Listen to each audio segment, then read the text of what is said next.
Kita orang baru tiba di jeti Kuala Besut.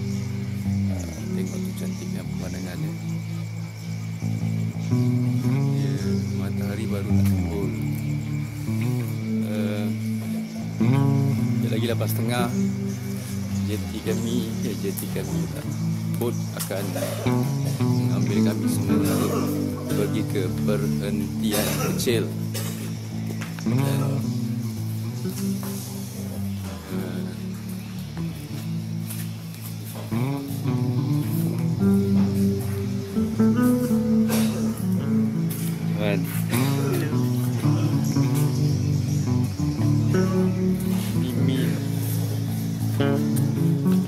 say hi.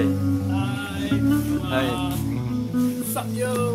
Abang Sengal tak sabar-sabar tunggu kami semua letih. Nak breakfast dulu.